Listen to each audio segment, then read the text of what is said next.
Welcome back to episode 3 of Midnight Movie Reviews. This week, and like every other week, we have a guest. And our guest is Ethan. Ethan, so please tell me about the movies you like, your typical genres that you watch, and stuff you enjoy about film. I watch a lot of classic movies. I watch a lot of movies just in general. But I really do enjoy a lot of older movies, especially from like 70s, 80s, and 90s. Um, Probably some of my favorite movies are like Dead Poet Society, Pulp Fiction. I can't think of one right now, but yeah, I like dramas, but also movies with just like deeper meanings behind them that have like things to say and like commentary, hmm but also with a good story Man, to that's great. present That's it. great. Yeah. You have a great film taste. I can already sense it. And I'm assuming you most likely love the movie that we just watched this week, which is Blade Runner. And we didn't just watch Blade Runner, we watched the 2007 edition, which was the final cut. And it's different because there's some different scenes. This one is color graded, better. Adam, correct me if I'm wrong, but there's some new VFX shots, right? Yeah. Okay. So, what I'm going to do right now is I'm going to read us a summary so we all get it back in our brains what we just All right. watched, and then Adam's going to ask us questions and we're going to answer them. So, here we go. Early in the 21st century, the Tyrell Corporation created human-like robots called replicants. After a mutiny on an off-world colony, replicants became illegal on Earth. A specialized police unit called the Blade Runners were dispatched to kill any remaining replicants. Now, in November 2019, retired Blade Runner Rick Deckard is called out of retirement to destroy 4 hostile replicants. Adam, take it away. All right. So first, let's just get a general opinion. What do you guys overall think? No number ratings. We'll save that for the end. I thought for a movie from the 80s, uh, I thought overall it was for the visual effects, it was pretty impressive. The actors were actually pretty good. I actually recognized a lot of the actors when I like first just was looking at checking it out. And overall, the story and the deeper meaning of the movie, I think, is pretty good. And the movie itself, like it inspired an entire subgenre of sci-fi. Mm. So that's saying a lot. Yeah, and like Yeah. a lot of other like sci-fi movies after this movie were kind of based off of it. Like you could see a resemblance to Blade Runner, and I think it kind of started a genre of its own movies. It's really unique too. I thought it's one that really has great visual effects, like Ethan said. Really stimulates your senses. And I think yeah, like you've got the subtle background music and like the dark lighting. It's kind of eerie and dystopian. And I think this creates a unique and perfect setting for the movie. Yeah, I was kind of getting like major Star Wars or even like Back to the Future vibes with just like little things like the big Tyrell Corporation building, like the lights, all the like displays with the technology. It was kind of giving me kind of Star Wars vibes, and I really liked it. Yeah, I really enjoyed this film too. Like Nick said, like I haven't seen Blade Runner at all, and I haven't seen anything like related to it. So, and I mean, like I know Ridley Scott movies, so I kind of knew what I was in for. But like when I watched this, I was like, geez, this is like so cool for like being the 80s. And obviously, like we said, it was the edited 2007 edition, but this was still a majority of it was still made in 1982, and I was like, wow, it just like really baffled me. Like the storyline was so good. You know, I really enjoyed it. Yeah, it's one of my favorite movies. It's really got some vibes that are like so unique and so iconic. It really just it started a cyberpunk trend. All right, moving on. What do you guys think about the characters? There was some really good character work in this movie. Ooh, so if I may go right now, I think that our main character Rick Deckard was done pretty well. I mean, um, in comparison to movies like Star Wars and Indiana Jones, where Harrison Ford is like, pretty prominent, I feel like he was a little more subtle in this film, in like the sense of Harrison Ford being like cocky, sort of like that. But obviously, like we said, it's a different movie. So, we have all these other replicant characters. Those I thought were played super well as like being robots, but also kind of having feelings and kind of not having feelings. And everyone else. Can I say something? Yeah, go ahead.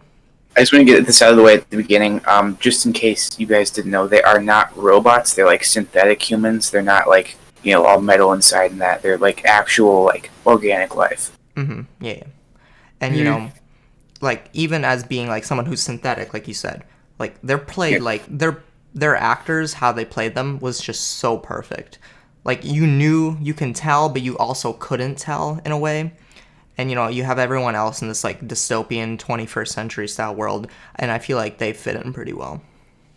Yeah, so I thought Roy, the character of Roy Batty, I really thought that he did the best job acting.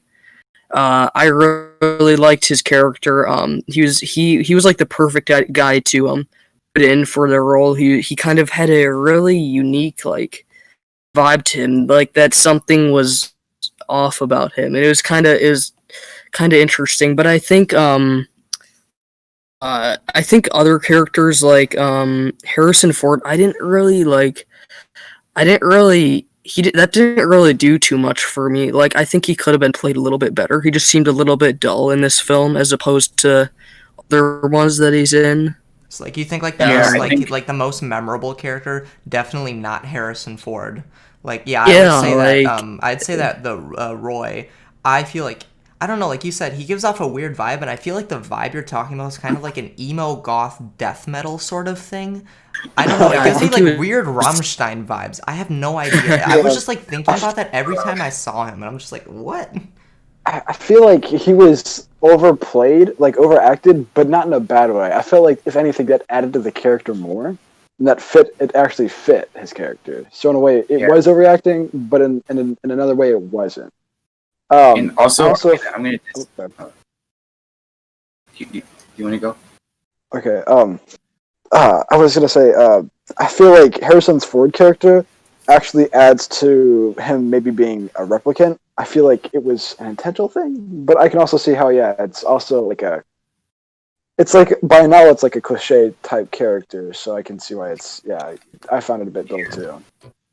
And like, as far as Harrison Ford goes, I'm going to disagree with you guys. Like, I think like in other movies like Star Wars and the Indiana Jones series, he's more like sort of corny, and he's like more enthusiastic. But here he's like a calmer character, and I just think it shows like Harrison Ford's like range as an actor. I don't think it's really like played badly.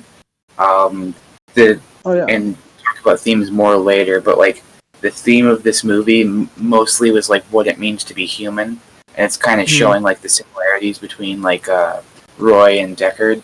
And here it's kind of showing Deckard not being like overly emotional or anything, and the replicants weren't overly emotional either. So it's kind of like comparing and contrasting, making them seem like similar, and we'll get more into that later. That now that I think about it, that could be why he had a little bit less like flair to his character, Harrison Ford. Maybe they were trying to convey that he was a replicant, which we kind of saw at the end. But another character that I really think could have been done better was J.F. Sebastian. I just thought he was just a little bit bland. Like, I don't know. What do you guys think? Like, I didn't get him at all. Like, literally, I was watching him. Like, who is this man again? Yeah, like, I get it. He's the genetic designer guy, but I'm like, why is he like so important? Like, I'm like, what is he supposed to do? Or maybe I missed that. If anyone, he was like how they were supposed to find the Tyrell. Mr. Tyrell. Oh, yeah. I feel like that character felt like it was just there to serve a purpose, and he served the purpose, but that was it. It wasn't. I don't think he did it like super well. Yeah, and like thematically as well, he has a purpose, which we'll get into later. But like his actual character didn't really do much. But I don't think that's the worst thing, because like he was only in like probably collectively 15 minutes of the movie. So Yeah, like if he were to be like a main character in the movie, I don't think I would have liked the movie at all. But he wasn't in it for that long, so I don't think it like ruined the movie at all. So I think that's good. I mean, he was killed off screen, so he wasn't that important. Yeah. All right, Nick, what do you have to say? Yeah, I kind of agree with you. Pretty much, other than Rutger, I never really saw many like standout performances. Like, I never saw like anybody go like above and beyond, like amazing character. Like they all fit their purpose. But like Rutger, like you guys said, gave off like a really cool vibe for some reason. Yeah, definitely. And for anyone who's confused, Nick and Rutger Hauer plays Roy, who is the leader of the replicants. All right. Next question. How was the dialogue in this movie? This is gonna be a big one. Well, I feel like as being them trying to predict kind of like how maybe future people would talk. I feel like future slang, there wasn't really much of that. I feel like they were kind of talking how they would be in like 1980s, 1990s. But the dialogue coming from the replicant characters, again, super unique and weird in a way because like you said, they're not real humans, they're synth humans, kind of like all the other stuff in the movie. So I feel like how they talk was unique. They sounded very smart. They were like very intimidating, but not. They did weird things like at the end of the film when they did like the wolf howl thing. That was just weird. He's just, I don't know. He's just so crazy, man. Just weird. Yeah. I feel like this whole movie felt like it was just one big dream, and all the characters talk in a weird dreamlike voice where it feels like it's on the, just like barely on the verge of being a dream and not reality at all. Which I mean, it services its deeper meaning. Yeah, that was actually like, when I was watching this super late at night, and then I fell asleep right after watching it, and I woke up and I was like, wait, like was this scene a dream? Like, was I dreaming that, or did that actually happen in the movie? Like, I know exactly what you mean. Like, I think that's really cool. I've never really gotten that vibe from like any movie. Yeah, it's definitely like that. Yeah. And I think with this movie, there's really not a lot of dialogue. There's probably 30 seconds of just like no noise or just like ambient music for every 1 second of dialogue. This movie really says a lot with like visuals, but not a lot with words. Really, the only standout quotes for me was like the Tears and Rain speech at the end. The end dialogue. That's how the end monologue was like perfection. Yeah, you said, this is more of a visual movie. This is more like what Ridley Scott can do with millions and millions of dollars and like what he envisions the future is like. Yeah, like the final scene at the the final scene at the end where Deckard like supposedly, which is we'll talk about that later, supposedly finds out he's a replicant. No one says anything in that scene. He kind of just like picks up the origami unicorn, he like nods, and he turns around and walks away. And that is such a powerful ending shot. And like you'd think like he'd say something, but no, it's just all visuals. Yeah, the visual effects were just so great in this movie that like words didn't even really need to be said. Like, I know dialogue, of course, wasn't good at all in this movie, in my opinion, but I don't think it really needed to be. Like, the visuals were just like so moving and just so cool, and there were a few moments of dialogue that were really nice and meaningful, like the ending speech. But like, yeah, I mean, I thought it wasn't good dialogue, but like it did what it needed to do. Or like, I forget who that one character that was kind of like chauffeuring Deckard around the whole time. I forget his name. But the one that one line, Sebastian. No, Gaff. It was Gaff. Oh yeah, that one line he said at the end that was really good. It was like, oh yeah, too bad you won't live. Like, but then again, who does? Yeah, that one. Yeah. But I thought, wasn't that talking about Rachel though? Oh, too bad she won't live. Yeah. Yeah, he said she, so it's Rachel. That was Rachel. Yeah. Yeah. Okay. Yeah, there were a couple standout lines, but like nothing like Pulp Fiction dialogue, because like that's Yeah. like top tier Mhm. dialogue.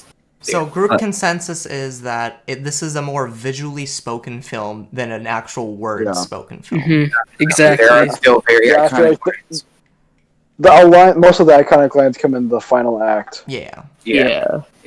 Okay, next question. All right, so we already touched on this, but visual effects. So Man. I thought, like, for being a movie from 1982, I felt like this had, like, the opening shot and all these, like, big wide shots that they used were just so, like, visually striking. Like, most of the time, like, even in, like, the subtle backgrounds of, like, when you're, like, on focusing on a character, it's just like, wow, this just, like, can go on forever and ever. And, like, you can't imagine, like, you can or can't imagine that it is Los Angeles, but, you know, it just feels so futuristic. It feels so different. And there's a lot of things you can kind of point out in the background, like, oh, I saw Atari, and I'm like, oh, that made me giggle, because, like, Atari doesn't exist anymore. But, Very dead. yeah, but all these, like, massive shots of the Tyrell building, I was like, wow, this is so cool. And, like, the flying cars, I'm like, so cool. So cool. And at the beginning, like I thought, like when they like zoomed out on like the whole city, I thought they had a bunch of really cool shots like that. Those like wide shots where you could just get to take all the beauty in of like the scene. I think that's really cool, and there's a really nice flair to it too. Like it displays the future, but in like a more like realistic way than one would see in other films. Like not everything is in space age technology. It's not like not exactly like a Star Wars type of thing. But here in Blade Runner, you have flying cars, but it's like it's combined with like fairly normal, but like still slightly futuristic, like bars, clubs, apartments, and like normal like city streets. Like it seems kind of like what your city might look like in a couple of decades. Rather than just like something you can't even like fathom. So I think this kind of made the whole film like a lot more grounded and realistic, and super refreshing as well. Kind of brought a sense of reality to the movie. Yeah, it was really super immersive, and I just the world building was purely visual, which I love. It was so immersive, and the world was just so interesting just to watch the setup scenes and the segue scenes. It was so, and I watched when I first watched the theatrical version. That was one of the few things I took away. I was like, oh man, that's why I needed to watch theatrical. Because I'm like, I could tell, cause that way I knew what was happening. That was VFX from the 1980s. It blew me away. I was like, I mean, when I watched like the theatrical version of Star Wars, I was like, man, that is pretty impressive for the 70s. But then I had no idea Blade Runner VFX was that good. That felt like I was like, that has to be like some level of CG, right? Yeah, no, it was. I'd also have to say, I don't know if you guys picked up on it, but there was a lot of shots doing with eyes. Yeah. Yeah. And I know with like the I thought you were gonna replicants. say, yeah, Ethan, sorry to interrupt, but I thought you were gonna say there's a lot of shots with the Coca-Cola logo. Oh yeah. Subtle advertisement.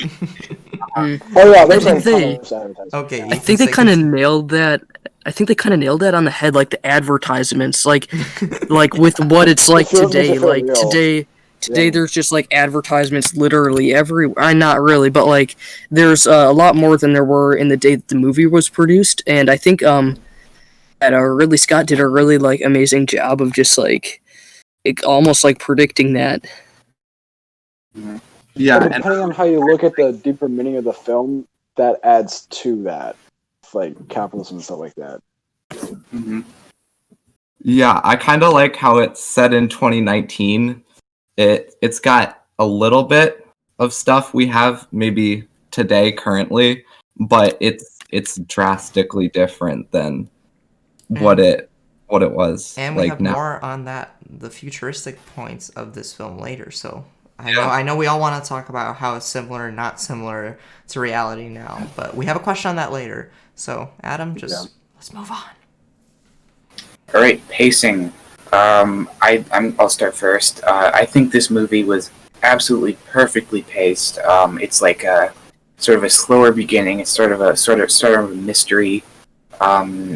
He's like finding clues around, and he's like interacting with all the characters with Rachel. It's kind of that side story, and then like eventually it just all makes like a perfect ending with like the final fight scene, and then the last scene where he finds the origami unicorn. I just thought it was paced so well, and it paid off so well in the end. Yeah, I had to agree on that too. I don't know if this is a good thing or a bad thing, but so when I was about like maybe an hour 15 into the movie, I I honestly felt like it could just go on for another maybe like hour and a half because I was like, damn, there's just like so much stuff here. But like, I don't know if Yeah. that's a good thing or a bad thing. I thought it was paced well. I kind of agree with what you're saying, Adam. Like in retrospect, when I'm looking at it now, like yeah, I'll see that the latter half of the film was definitely much more fast paced than the beginning, which I think was good and it's different than what you normally see than movies that are just all one speed. Yeah. Yeah, Yeah, I I remember remember watching the watch. Oh, sorry, movie. guys. Yeah, I remember watching the movie, and at first I thought it was like kind of slow, but then like I paused it for a second, and I was like, oh, an hour went by. So like it felt a little bit slow towards the opening, like you guys said, but it definitely picks up the pace a little bit, and I think it worked really well for the movie. I'd have to agree with that too. I could have just watched this for like I was kind of sad to see it end, but I think like I could have watched this for hours, but like just because of how like visually appealing and how like Yeah. immersing the whole movie is. But yeah, like this would be such a good movie just to go watch in a movie theater, but on like the big screen. But anyway, yeah, I mean yeah, pacing was pretty good, I'd say. I feel like also with like the slower pacing at the beginning, I know for a fact I did not mind at all because it's really it's not a secret that it's pretty clearly based on like old noir films and there's some like plot wise stuff like that, some of the world building. But noir films are not fast paced at all. They're pretty slow. So I mean, it fit perfectly because that's how Mhm. I feel like the beginning of the movie felt. Yeah, and I think Um, like the slow pacing at the beginning kind of it kind of just introduces the plot line and makes sure that the audience kind of like knows what's going on, and it really yeah, establishes the whole plot and setting of the story in a really nice way to kind of like set the yeah. mood. It eases you into the world setting and the Exactly. plot. Yeah. Yeah, because there's like Mm. so much. There's like in every one of those like city scenes, it's just like there's like so much stuff going on, but it's like it's made so you only focus on the right thing. You know what I mean? Yeah, because we're Mhm. introducing a whole new world with all these new like complex ideas, especially in the '80s before cyberpunk was really a thing. It's hard to introduce an entire thing with all these complex ideas, but the Blade Runner it just feels so natural. All right, so now we're just going to talk about plot structure. I'll go first again. I think that the plot structure of this movie was mostly linear. Um, Really, the only plot structure changes that I picked up on were, at the beginning, there's the thing with that one guy interviewing the replicant, but it was mostly just linear, and I think that worked fine for this movie. I don't think it should have been mixed up in any way. I just think it worked well, and I'm glad that they chose to do the ending part, at the ending and they didn't put it anywhere else. I think that worked. Yeah, I Yeah, I mean, feel. oh, I'm sorry. Ethan, you said it. Okay, I feel like for I wasn't expecting like an insanely amazing plot. I mean, it was a good plot, but I also felt this isn't a bad thing. But I felt like for the first half of the movie, it was fairly predictable. But again, it wasn't a bad thing because I was still enjoying the plot. The second half, though, it kind of caught me off guard at a few places. Yeah, same. I totally agree on that one. Like there was just all this like, I mean, like I know like oh Harrison Ford shooting his gun. There is guns in here, but just like how it was shot and like how this happened like at the end, where they're doing that big fight scene at the end. I'm like, yeah, this is like super different from what everything else was. Yeah, I mean, I think the plot was laid out perfectly, but the thing is, the plot itself didn't do too much for me. Like it could have been more. There could have been more depth to it. It was just kind of, as Adam said, it was kind of linear, and I wish it was a little more had a little more complexity to it. Oh, what do you guys think? Do you guys agree with that, or?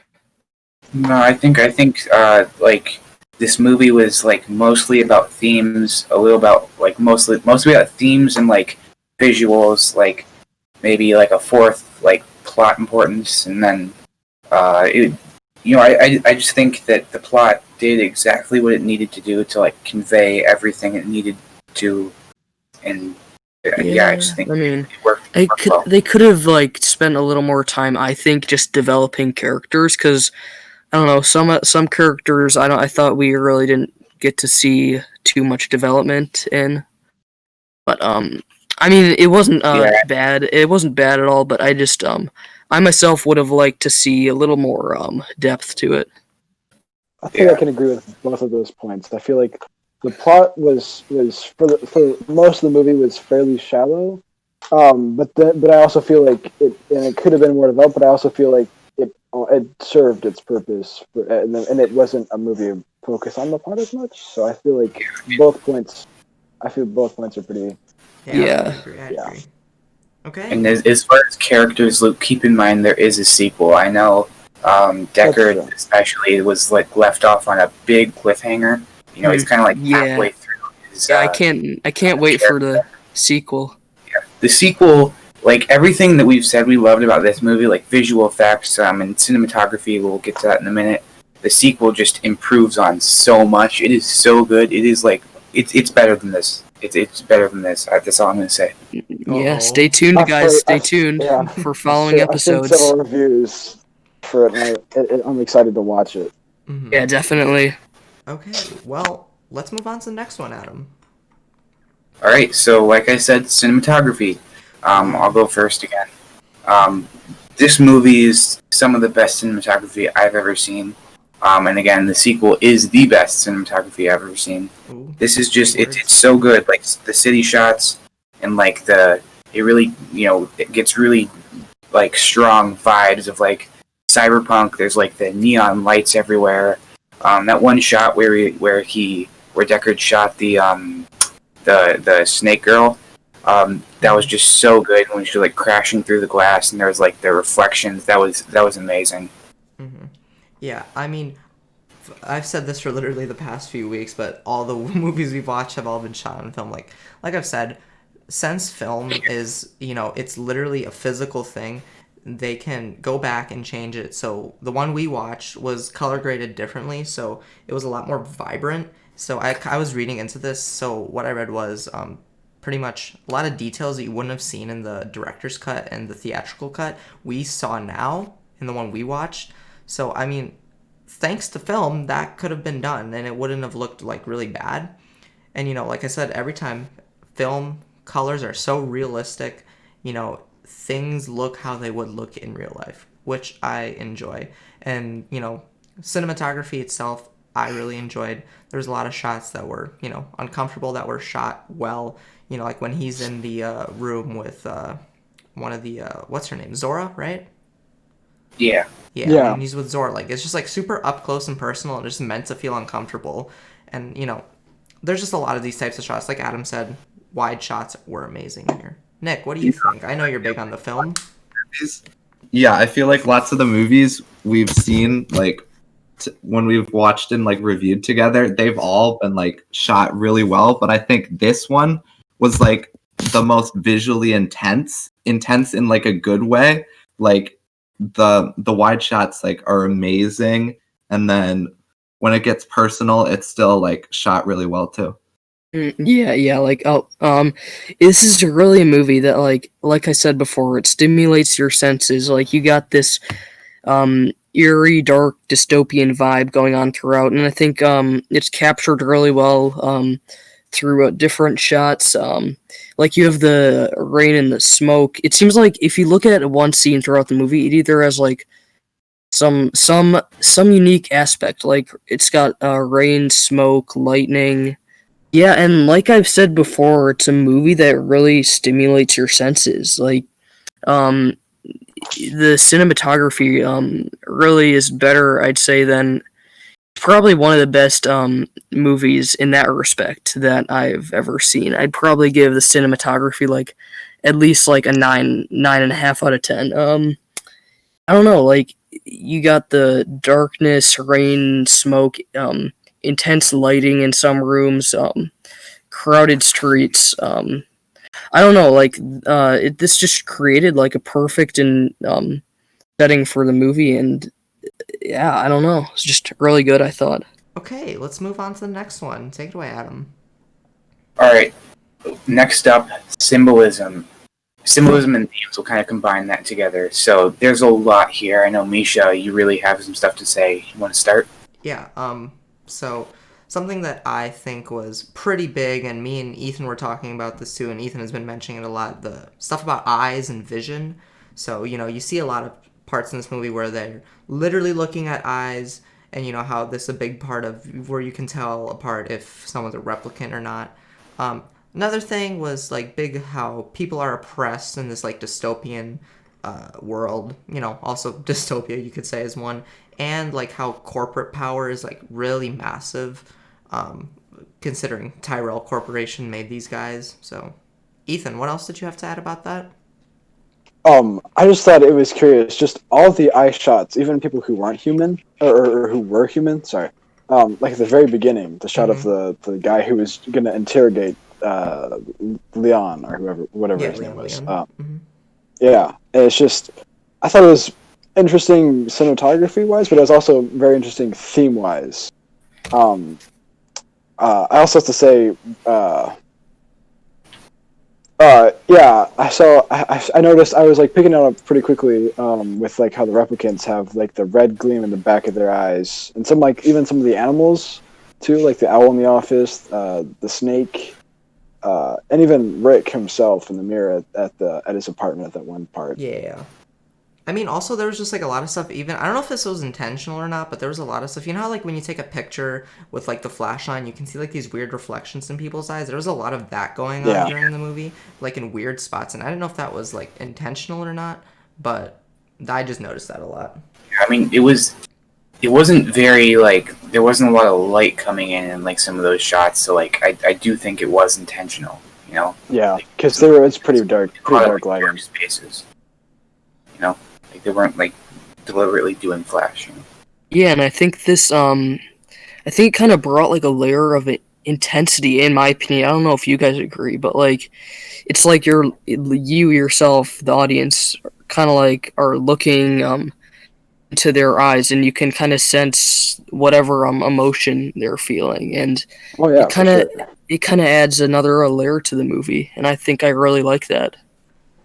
I think another point on the eyes is so when you see like light gleaming in people's eyes, it's usually for a sign of like passion or deep emotion, which I find it was very interesting because it was only the replicants who had the bright eyes for it. So I found that interesting. I think that ties into the theme of humanity. Yeah, like how they had like the light coming in through into the dark rooms. I noticed that many times, and like streaming through the blinds into the eyes of the replicant. I kind of noticed that a couple times. Now that you bring that up, I didn't really think about that, but now that you say that, it's kind of occurring to me. All right. Now I want to talk about the big theme. Like the purpose of this movie. The biggest theme is humanity. True.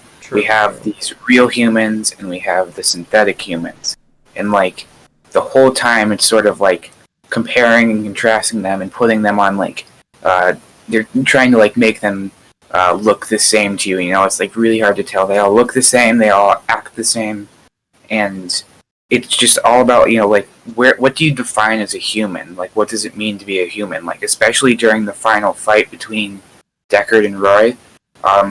The whole time they're kind of being like both reduced to like animalistic behavior. There's both like metaphorical and like actual, like yeah, like the howling. That's so yeah, and like the whole time they're like being like injured, and then like they go on even ground. Like Roy like breaks Deckard's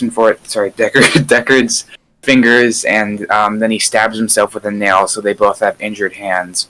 And I just wanted it to be fair. Like, he was, like, being, like, realistic. He's, like, I guess he's, like, kind of like his synthetic mind of, like, you know, he's, like, thinking, like, logically. Kind of like Data would from Star Trek. But, you know, he's, like, he's trying to make it fair, and he's trying to make it, like, he's, like, well, it's not any, it'd be, like, less human of me to make it unfair to someone else, right?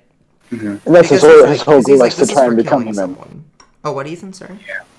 I felt like that. He was especially him out of anyone. Roy they were trying to find and see why they felt so human, and if anything, become more human. Yeah. Like, and then I mean, like, and then they're like, well, damn, I have only 4 years to live, and they're like, well, this sucks for me because I'm like, I have a 4-year expiration date.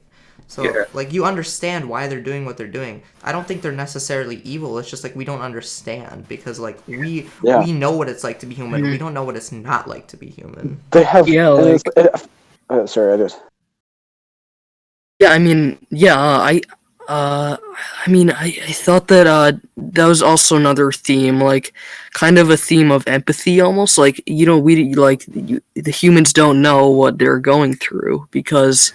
they don't know what it's like to know that they only have like 4 years to live, and it's something that really makes you as a viewer kind of think about, and that kind of does bring a little bit of meaning to this movie. Mm-hmm. Like the whole time you're feeling like Deckard is the protagonist, but like by the end you're like, who's really in the right here? No, and this is really the only movie where I've seen that. Like, you don't even know who the good guy is. It's kind of like, it's really interesting, and I like that. Everyone's a good and a bad guy. Oh, Nick, sorry, go ahead. Yeah, I was kind of thinking towards like the beginning of the movie where they're sort of giving you a little intro about who these replicants are. I was going into the movie thinking, oh, the replicants, these are like evil dudes, but like they're like Terminators. You sort of, like Luke said, build like a little empathy for them, and like you almost think that they're like human in a sense, and like obviously they're meant to be, but or like they're trying to be, but you sort of feel bad for him a little bit. Yeah, I mean, like I could, like I've already said it like a few minutes ago, but it's kind of like Data from Star Trek, where he's like, he wants to be human, but he just like doesn't know the right way and how to do it the right way. And like they never gave us like real context as to why that mutiny in the very beginning of the when it was talked about in the very beginning of the film happened. It didn't say like, oh, humans did A, so replicants did B. It just said there was a mutiny. It was just because they were oppressed as slaves and stuff. Yeah. But I also want to say, I found it interesting because the replicants were like, they were all very intelligent. They have like high intelligence, high physical ability. They're like peak human prime in age, physical ability, appearance, and intelligence. But they have the emotional stability of like a toddler. Why make a slave like that you're gonna use for like mining operations or something along those lines? Why would you give it even the slight remote ability to rebel? Like that's to feel emotion. Flaw. Yeah, why would you even give it emotion? It's such a big design. Especially if they're for combat and exploration and mining is what I imagine. Why would you give them emotions? Labor so and combat. Stupid. Those labor and combat don't require emotions. In fact, it'd probably be better if they didn't have. So they weren't like directly changing things in their brain. I think like they basically just figure out how to make like a similar to human brain, and then they couldn't really change much, right? Because with loss of emotions comes like loss of other things, and that's true. I think. But okay, I'm just gonna list off a few things here. So Misha earlier said he didn't know like why they rebelled. They found out that they only had 4 years to live, and they're like, "Oh, we're gonna die soon because that time's almost up." So they like escaped and all that. Because they want to like live their lives. Yeah, and what Luke said, where like how there was a theme of empathy. I really liked how like they're divided, the humans and the replicants, but the replicants, they do show empathy. Like Roy saved Deckard at the end from falling off. He picked him up, but Deckard and the other humans, they never show any empathy for the replicants. So it's Right. oh, they're more human than the actual humans. Yeah. Just Yeah, weird. so, Just like- all around Like you see, weird like the stuff. shot. You can see like the shots of like in the crowded streets where everyone is just mindlessly walking in the same direction, and all that stuff. But then you see these that's where the overacting comes into play with like with Roy's character, where he's like he feels more alive and full of passion and emotion, like things that you think would make humans, like passion, excitement, like being able to laugh, to joke, to have humility. But then you see like Rick, who is just doing a job that he's been told for just because he's been told to do it, like what you would expect a machine to, just following orders. Yeah, you just have like mindlessly. mindless people, like everyone going about. Like the people Yeah. are the mindless. Everyone's like part of this big hive mind, and this also plays into like Yeah. the dystopian theme of the movie. Like everyone's just a slave to society, and they don't. Everyone's conforming. Big words right there. Everyone wants to conform because they don't Yeah. wanna stand out. But these replicants, they stand out, but then they want to conform, but they don't want to conform.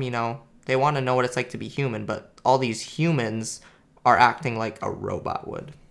Yeah, and I feel like this movie still- really. Oh, go ahead, Ethan. I feel like everyone feels like they're so devoid of purpose, which except for the replicants, because the reason why they want to live is they found like the memories they have that have been implanted, and they found purpose in that. They're the only people who have found purpose, and that's why they're rebelling. Yeah, and I really like how this movie makes you think like that. It's like, what's everyone's intentions? Like, who's really in the right? Is it the humans? Are the humans doing the right thing, or should we be more empathetic towards the replicants? And I don't know. It's really interesting, and I also really I absolutely love Roy's character. Like, I can't get enough of him. I don't know what it is. It's just he's just such an interesting character. Yeah. And like tying back to what we were saying about some of the characters earlier, how they weren't super overly emotional. Again, this movie wasn't like about really characters, it's about the themes, and I think that what really drove that theme home was the fact that the humans weren't acting like superhuman or overly emotional. They were sort of acting less human than normal, while the replicants were. They were displaying how, hey, we can be human too. We're normal. Yeah, it's kind of hard. Oh, go ahead, Nick. I feel like this kind of plays into that sort of dystopian theme where like there's a big group of people just conforming with society, and then you've got these people who are different, and they're just trying to like kind of like what Misha said, fit into society, but like not. And then you just kind of get to see how that plays out. I really like it. I'd also like to point out with the one character we haven't talked as much about, one of the main characters, Rachel. She felt like she was actually more so like a machine too, which made me interesting because it seemed like that could bring a number of things. But my theory was like how it's like she's one of like the newest models replicants there are ever, and I feel like maybe they saw the flaw in how their motto is more human than human. Or that's the company Tyrell Corporation, and I feel like, that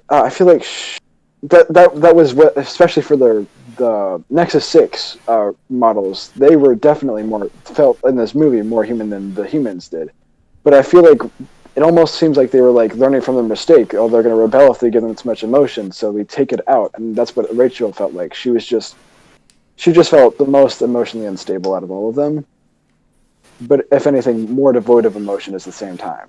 Yeah, I mean, I really like Rachel as a character in general. Like, she just... Yeah. It was just super different from the replicants, even though she is one. Yeah. And super different from the humans. I don't know. She just gave off weird vibes. I mean, she obviously was more robot. Like, you could tell by the way she talked and the way she, like, doesn't know, like, simple things, like, like more deep, not even simple. Why did I say that? Like more like deep things. And I like how all of the replicants each had a different feel to them. Instead of other movies such as like Star Trek and stuff, you see like a bunch of different life forms. They all act and look the same, but in this movie, just like kind of like humans, like they're just kind of all different people who yeah, I mean, who enjoy and act in different ways, and I think that's interesting because it makes the audience. I mean, you can't really like put them in a box. It's kind of hard to tell if they're really human or not. Like they're just so human, like more human than human. I guess that's the motto. But Yeah. yeah. All I right. feel like what I was picking up too. Sorry, I don't mean to cut you off. But what I was picking up was each of the replicants that they were hunting down had its own animal to represent them, but also so did Rick, which obviously that's the unicorn. But for the for Leon, he was the tortoise. He was slow but also tough. You had Zora, obviously was the snake lady. Slippery, hard to catch. Then there was what was her name? The other one, yeah, Pris. She was supposed to be like represented like a raccoon. You could tell with like the face paint and like hiding in the trash. And then for Roy, he was the wolf. So I don't know what that ties into, but there's like a lot of subtle things with animals too, like how only the rich can afford like real animals, and how nature seems completely devoid from the city, and it has to be all replicated animals. So I don't know what that leads into, but it seems like corporate destroying things and nature and stuff like that. I feel like that was what that thing was going into. You make a really good point there, Ethan. Okay. I think the animal part you were trying to hit on earlier was more of like, hey, we're all derived from different animals. We're all we all came from the same place. We're not. I don't know. It's like you notice We're that all some part of the animal kingdom, or what's left of it in this society. And like at some points, some humans do behave like animals. So it's like trying to show just the roots and where we came from and all that. Okay, well, let's move on, Adam. All right, I have one more symbol to get to. Well, we already basically stated this, but the unicorn with Deckard, how like interestingly, assuming Deckard is replicant, which it's not like entirely confirmed, but it's heavily like. I think Ridley Scott in it. No, Ridley Scott. He's confirmed. He's confirmed. He confirmed it, but it wasn't confirmed in the movie. Okay, but there are a lot of people who say he isn't. I don't agree with that, but we'll talk about that later. But so, Deckard being a replicant, and he's hunting down other replicants, right? So like that's like thematically that's kind of interesting, right? It's like he's dispatched to kill his own kind, and it like he doesn't really show any sympathy for them, and he doesn't like really care that he kills them. Like he doesn't like show any remorse or anything, but like it'll be interesting to see how that changes once he knows that he is one of them. Yeah, I feel like that kind of plays into the hands of like the symbol of the unicorn. Like unicorn's different than all the other.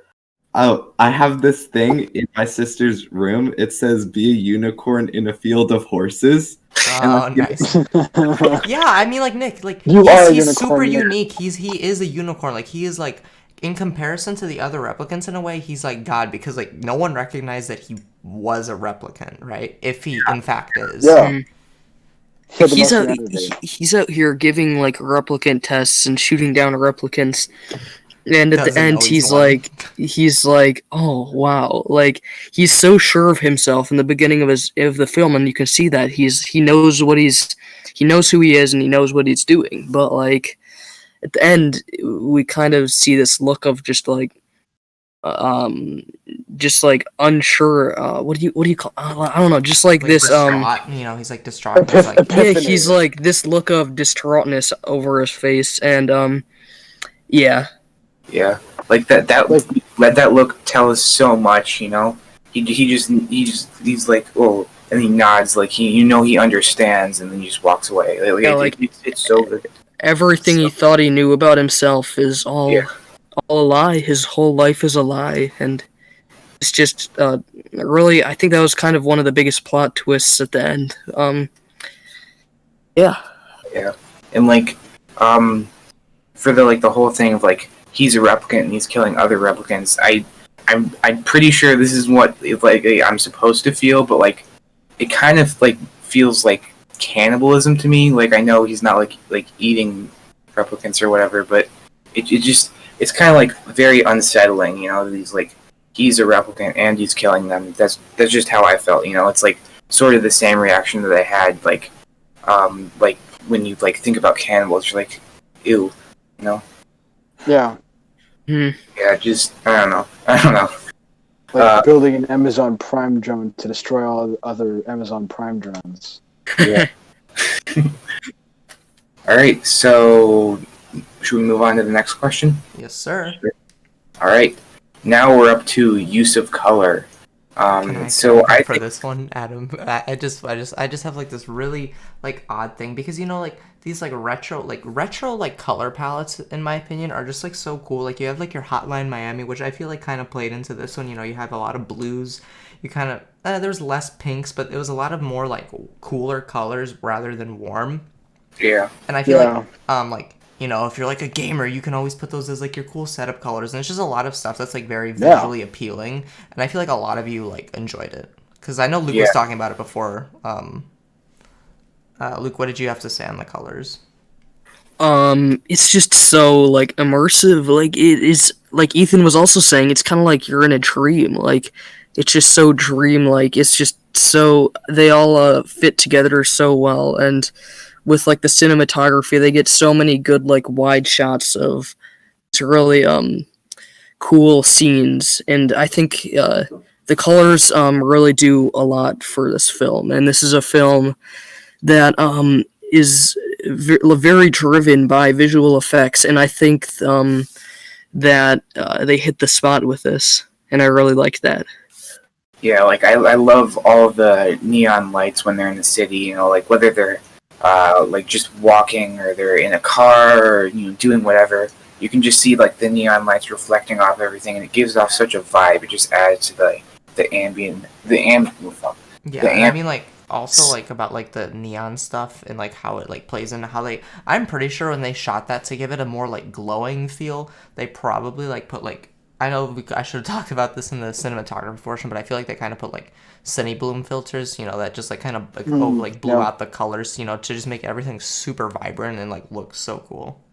Yeah, and honestly, with this movie, you can tell it hit the spot because I cannot imagine this having any other different kind of setting or feel with the lighting and coloring and stuff like that. If it was daytime, it would have been completely off. It was if it was even slightly warmer, I feel the whole movie would just been off. So I feel it could not have been more perfect with lighting and coloring.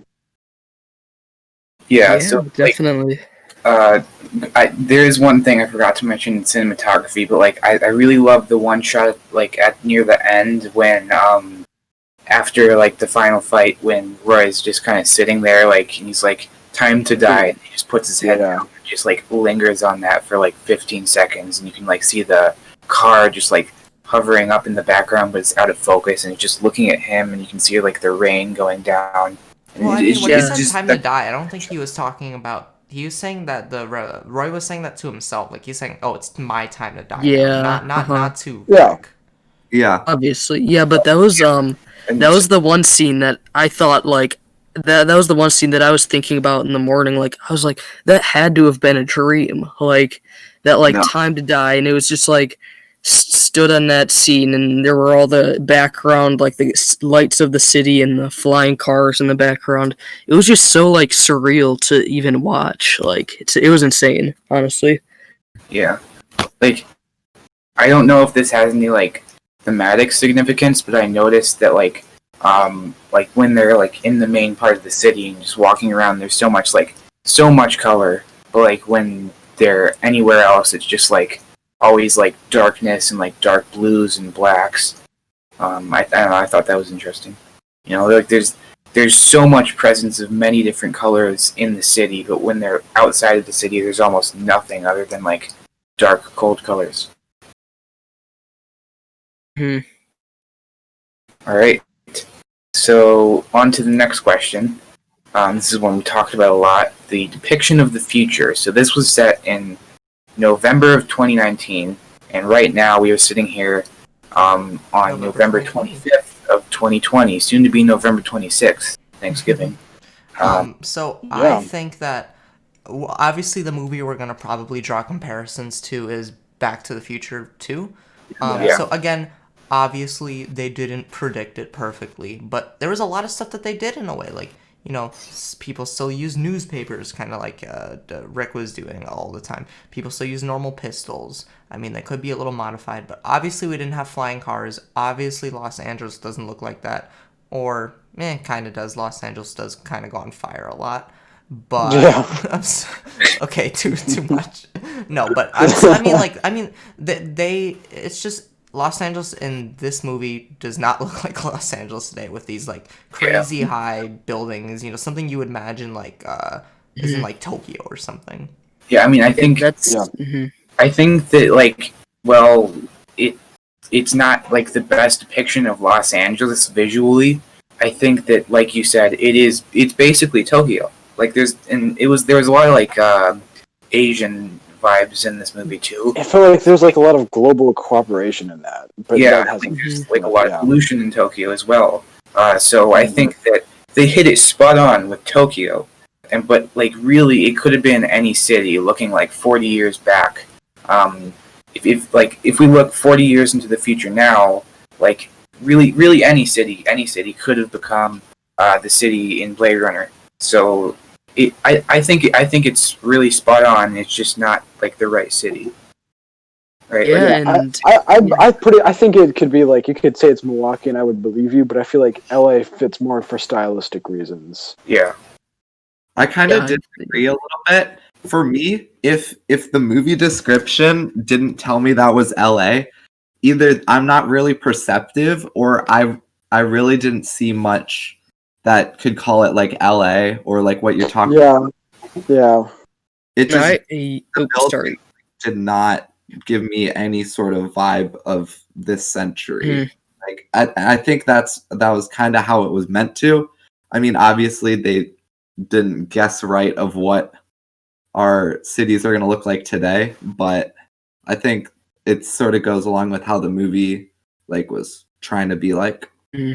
And I think there was kind of there was predicted kind of in the movie, you could see kind of globalization, like all different cultures. You had a lot of Asian in that city, and it was LA. So I mean, I could very well see LA looking like that in a couple of years. I mean, a couple of decades or something from now. But I also think with the advertising, it's not like that full scale yet, but I think it's definitely getting there. Like, I think they kind of got that advertising pretty close to what it is now. Like, there's billboards in all these big cities, like there is in this movie. Not quite as in your face as this movie, but like, I mean, I think. They did a fairly good job of predicting the future. I don't know. yeah, I feel like the point of the movie, unlike, I feel like Back to the Future 2, they were trying to do a bit more prediction. I feel like this one, it was just trying to set up its own world to match the story more so than predict anything. Yeah. I felt they tried to add a sense of realism, but it was mostly just to set up their world. I feel like that was the most of the purpose. Yeah, for it. and So I like a little bit believable.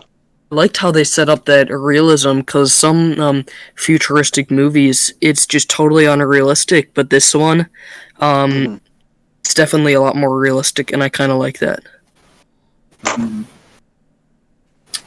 like Just what feels so something good. something Luke pretty much already said that I want to add a little to is how like this movie was made like 40 years ago and it's set basically now. So like their vision of the future, well, it isn't now. Like Luke said, it's exactly what we would envision as a future. So it's kind of interesting to see how like what we see as, hey, that looks futuristic hasn't really changed in 40 years. Hmm. You know, I you mean, like to think there that, was also the thing with like the zooming in on the photo, like when he was like asking for the coordinates. I mean, that's I don't know. That was yeah. That's I guess we kind of have that nowadays. Of course, you can like there's like Siri and stuff. You can like say voice commands. Um, yeah, I don't know. Disagree with you there. Like that's super dated. Like yeah. that's definitely not an accurate description of Yeah, what. no, not really. I was just Yeah. talking a bit about like the voice commands and stuff like that. Yeah, like in Tyro's, like in his room with like the Sebastian is here to see you. Yeah. And like Mhm. again with the image zooming in, I noticed it was actually like a 3D image, where when he zoomed in, he kind of like rotated the picture. Like you could see, like say my finger was behind. Yeah, he my saw Zora, like he saw like he had to like move it, and then like you Yeah. could see like the door, kind of the door frame move, and then Yeah. like you saw Zora in the background. Yeah. Like it was just a whole nother level of depth of field. It was like that was some weird stuff. All right. Next question. Yeah. Sir. Fire away. All right. Here's a quick one. What do you guys think about Ridley Scott? I think that he is a very great visionary science fiction director. Same. Like I remember the first Ridley Scott movie I watched. I'm pretty sure it was Alien, and Same with Yeah, yeah, yeah, and I'm pretty sure that's the most famous one he's made. yeah. But again, that one again, that's a visual masterpiece too. And it's similar but not similar. I'd honestly, you could probably think that these two movies are set in the same universe if you think about it really. Oh, he actually, I'm pretty sure it is. Yeah, really? could be. Yeah, Why don't I because look if it you up? see I'm like looking on it up right now. unlike the in the police car when Gaff is first taking Rick to the station, it has the same screen on like the heads-up display that it does on the ship that Yep. Yeah, Rick Ethan, is- it's right. Yeah, they are in the same universe. They are confirmed to Yeah. be in the same universe. Yeah, so that would make sense. Yeah, because it's like the same, and it's good that he has the same style. I mean, like directors should kind of have their own style, which Ridley Scott does, and I feel like that just worked out really well here.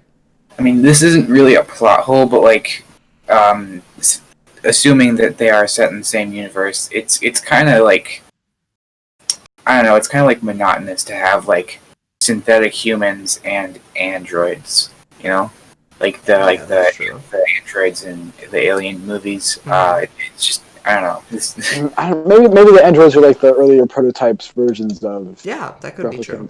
replicants. Like they're set like, okay, I was. Maybe. Yeah, I'm because not sure. it's like hundreds or thousands of years in the future. Yeah. Yeah. Oh, that's really interesting then, because like to think that like they're using the replicants as slaves and like they have emotions, and then eventually like they convert to like an emotionless robot. That's Yeah. really Oh my interesting. god. Wow. Whoa. I mean, like, because it seems like, I mean, like with like Rachel, it seems like she had less emotions than the other replicants. Yeah. Instead of Rick, I'd assume like even though I'd assume Rick would actually be a newer model, to be honest. Yeah, wait, whoa. So Alien takes place in 2122, but they've been in stasis for 57 or they've been in but they've been in stasis for a long time, right? Yeah. Because they're going really far away. And that makes sense because like this is in a time where we don't have the world's best space travel, right? So that makes sense that they could be in the same universe. Okay, well, Yeah. I did not think about that until right That now. is some interesting stuff right Yeah, there. this is some really interesting movie theory going on. Wow. Now Yeah, you're gonna tell me Space Odyssey takes place in this one too? Oh yeah, Yeah, actually, Hal is actually Rick, but as a robot. Yeah. Nick, what do you take from all this? Honestly, this is the first Ridley Scott movie I've seen. Mhm. Like, basically, what I take away, he seems to be a very good visual director, Mhm. and I think that's what really makes his movies what they are. Mhm. I can't really say much more because I haven't seen a lot of these movies that you're talking about. Yeah. Yeah. Yeah, Like- I'm not. I will admit, I'm not a big sci-fi guy. But I think this might also be. I'm pretty sure it's my first Ridley Scott viewing as well. And he really he does an amazing job on visual effects. Really like no other producer would, and I would like to see some more of his films in the future, and just get more of that visual, like amazing just visual components. And I've also seen, like I said before, a lot of other sci-fi movies have kind of taken after this one. And they kind of have that similar vibe. And Ridley Scott, I believe, kind of started a new genre of movies, kind of like a subgenre. I don't know. He just seems like he's really good at what he does. I don't know. Yeah. I don't know. Yeah. Would definitely like to see some more of his movies. I feel like out of the ones I've seen, which I haven't seen that many, I feel like this is definitely my favorite. But I have to agree with that. He definitely created more than just a subgenre of movies, but also things like Cyberpunk 2077. It's definitely based a lot off of based off of Blade Runner, and a lot of things like that. Like some of because that's from Cyberpunk is technically that's also from the 80s. Like right after Blade Runner came out, there's like the tabletop Cyberpunk and all that stuff. But things like The Matrix, Brazil, which is another dystopia from the 80s, a bunch of things were just based off of it. Movies, TV, board games, video games, all of it. It's just because it's just such an immersive and so realistic feeling world. So, and all created by one guy, which I think it's pretty cool. Yeah, I'm going to agree with your point in general, but like I guess I just don't see like The Matrix being related to this, really. Yeah, I can see how that is, but it's more so. Matrix is also like world building and more so thematic. Yeah. All right, so last question. We basically already answered this, but is Deckard a replicant? Yes, he is. 100%. 100%. Yeah. It's like obvious. Obviously, it doesn't say, but it's so obvious. I can see it being either way, because if he is, that means the LAPD, Gaff, Rachel, Tyrell, and the replicants are all in on it. They all know about it. Mm-hmm. I mean, at least the replicants they had to find out, but like Tyrell, Gaff, Rachel, the entirety of the LAPD had to know that Rick was he was a replicant. And I feel like he'd be a new model, and that his memories of being a Blade Runner before were actually implants. But that's just my theory. Yeah, they like hints through the movie. Like, I think someone says like, "Ooh, has someone tested you to see if you're a replicant?" Oh yeah, And But stuff he like passed that. the replicant test though. But maybe they're just tricking him because they're like, well, can he tell if he himself is, because they probably I'm pretty sure there's like a super secret project where they worked out the bug where they can tell them apart, and Harrison Ford character doesn't know. Mm-hmm. Yeah. There was also that one moment I found it a little bit strange where you have Deckard and that one, a replicant girl. What's Rachel? Yes, Rachel. So you have Deckard and Rachel, and Deckard tries to go in for the kiss, and I don't think Rachel. It's either she doesn't want to, or she doesn't really have that like emotion developed yet. But she kind of like runs away, and then Deckard, like, this is really what surprised me. He like goes in and just like full on just slams her against the wall, and that's really it seems like something a human really wouldn't do. I don't know about you guys, but like I mean that might have been like Do that. a little bit of a clue. Why was Deckard being so easily beaten a human protagonist? What? I feel like it's not something you usually see a human protagonist do. I mean, a human we know have. But then why was he being beaten so easily by all the other ones? Maybe it's because it's like, oh, he's a new one. We're just trying to make it a human now. Probably. Yeah. He also wasn't built. That's because they were also built for combat, and he might not have been. Yeah. Yeah, that could be. All right, I actually have one more question. It's one that I added like in the middle of this. So, interestingly, even though I and many millions of other people consider this to be one of the best movies ever made, this movie, along with its sequel, both bombed at the box office. Like, they did terrible. No one wanted to see this. What do you guys think about that? The theatrical cut made it so much worse. I feel like it's still a very good movie, and like even theatrical cut, I still could watch that for hours just because of like the segue scenes and stuff like that. But yeah, I just feel like the voiceover theatrical cut, Harrison Ford says the N-word. I don't know about that one. What did he say? The N-word? What? Yeah, I don't. All right. He says it like it says towards the beginning when he's being brought into the police station. It's him describing someone else as like he's saying that they're racist, but yeah. Oh, I see what you mean. Okay. All right. Well, even with the final cut and everything, just 3 years ago, the sequel also failed at the box office. Rip. I don't feel like it's could have been just bad marketing, but. Like, I'm looking at it right now, it did really good on IMDb, it did really good on Rotten Tomatoes, Metacritic did it really well. I just feel like it didn't have enough publicity. But it seemed to be a really good movie. Like, from everything that I've seen about it, it just seems like out of this world. Yeah. From what I've heard, I feel like the movie was bombed because it was directed at people who've already seen Blade Runner, and it took no time to explain. Like, if you haven't seen it, you're screwed. You're going to be completely lost. But if you have, you're going to love it. But it's not that hard to watch a movie that's like less than 2 hours long, though. Think about it. What I think about this is that modern audiences, like, this is a very deep movie, and it's not really something that, like, by just, watching it, not really thinking about it, you'd be like, oh, that's amazing. Because, like Luke said, it wasn't really, like, super focused on plot.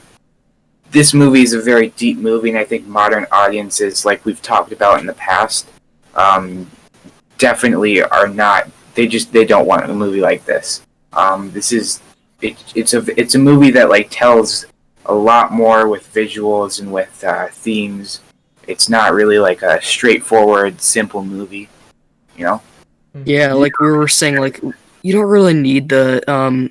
I mean, it would be really nice to have a plot and like a deeper plot, but I think it's kind of told through visuals, and that's really great. I think. But about the this failing at the box office, I heard I think I've never actually watched the original cut, but I heard the original cut had like some voiceovers in it. I think a lot of people that might have been like a breaking point, and people may have been like, all right, I'm not about to watch like a sci-fi movie with voiceovers. That's just weird. Like, yeah, and like the ending scene, instead of it just cutting at the elevator, it goes on this really weird, and it completely breaks the movie. It's a sunny sunset. They use leftover footage from like the Shining opening, so it's like these rolling hills of trees and mountains and rivers. It's like completely breaks the immersion, completely breaks the tone of the movie, and it's like a cheesy, corny, happy ending. I like how they cut it. It just explains. It's like talks about way too much. It just doesn't leave anything up to the imagination, and it's just because the corporate people were like, we have to make it more marketable and have a happy ending. I don't think this needs a happy ending. I almost feel like it ruins it. Like you don't want it to be like a nice sunny day. Like that would ruin the whole immersion of the movie. Like we're just like so immersed in the movie, and that would just kind of snap you out of it. All right, one last thing here, and I know I've said this like 5 times, but that final shot we have in the final cut is so powerful, and to just go on, no matter like what they do after that, is just a crime. Like just have him like turn away and credits roll. That is everything. All right, so let's move on to the final rating. Numbers now. We usually do a 1 to 10 scale, Ethan, but you can't do 0.5s. So what everyone think? Okay, we said no 0.5s, Adam? No, we can do 0.5s. Okay. It's not like 0.75 or anything.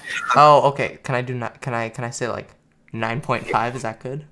Yeah. Okay, so I'm gonna give it a 9.5 out of 10. I love this movie. There was a lot of stuff that I just super enjoyed.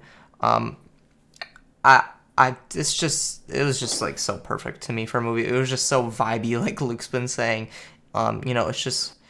I just thought it was so interesting and so unique. It's something that I haven't seen before, and that's why I loved it. Yeah. Ethan, what do you think? I think it's just I could watch that movie, like the final cut. I could just watch for hours. Just ambience of just cutting across different scenes of just regular people going across the city, because it's so visually interesting. I love all the world building. I love the immersion. I love the deeper themes to it. The music helps a lot. It's a really good soundtrack. I could just listen to the soundtrack forever.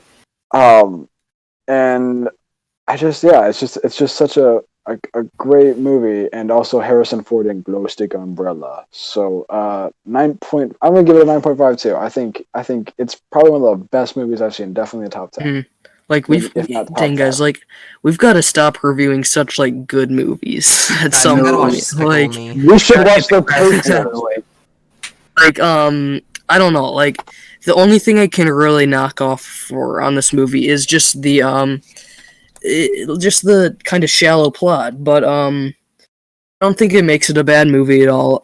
You've got the whole vibe of the movie, all the visual components, all the themes going on throughout the movie that there's these subtle themes that you can just pick up on.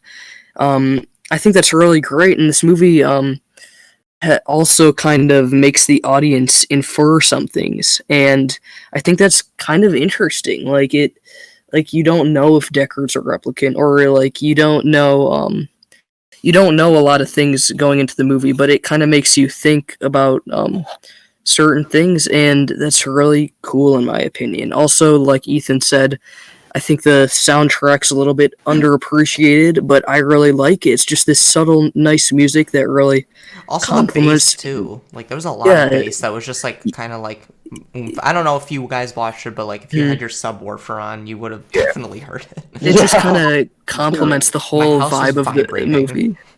Yeah, mine was too. Nick, what did you think of it? I'm going to go out on a limb here. I'm going to call it a 7. I particularly didn't really enjoy this like sort of plot. Like it's either I don't really particularly like this kind of movie. Like I don't really watch too many sci-fi movies, but definitely this is one of the most visually impressive movies I've seen. So I'll definitely give it that. But other than that, like the characters, they weren't like stand out other than Roy. But I just don't really enjoy this type of movie that much. So yeah. Yeah, I'm sorry guys. I think I forgot to give my rating, but yeah, I think I'm gonna give this an 8.5 out of 10. All the aspects of it are great. I would just enjoy a little bit more depth to the characters as well as the plot. And that's about all I've got to say. All right, Ethan, you gave a rating, right? Yeah. All right, so I guess I'm last. I'm gonna give this a 10 out of 10. It's one of my favorite movies. Oh, Adam. Okay. I think that like everything we've said in this review so far basically explains that. I don't have much more to say. But I just want to note that for those of you that are interested in watching the sequel, Blade Runner 2049, I think we should definitely have Ethan on this for 2049. Oh yeah, for sure. I just want to watch that. It improves on everything this movie was good at, but it also it wraps up those characters you all want to be wrapped up, and it has a better plot, and it's so good. So just Just wait for that. We're gonna watch I'm just that. surprised at how much I liked this movie. Like, for someone that's not a sci-fi guy at all, like, this just blew me away. I didn't think I'd like this at all. It just, but I went into it and I was like, wow, this is something else. Honestly, Mm-hmm. Yeah, I'm a big philosophy guy. I love things that make me think, books and movies and stuff. And I was not expecting this to be one of those things, but then it took me by surprise. It made me think a lot. Mm-hmm. So I was pleasantly surprised. Okay, well, is that all we have to say for tonight, guys? Yeah, that's it. You want to do I that? think so. Yeah, of course. Well, thank you guys all for watching episode number 3 of Midnight Movie Reviews.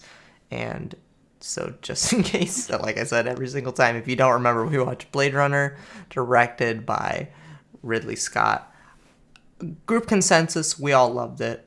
And we're going to decide a movie right after I hit this end record button. So stay tuned for next week.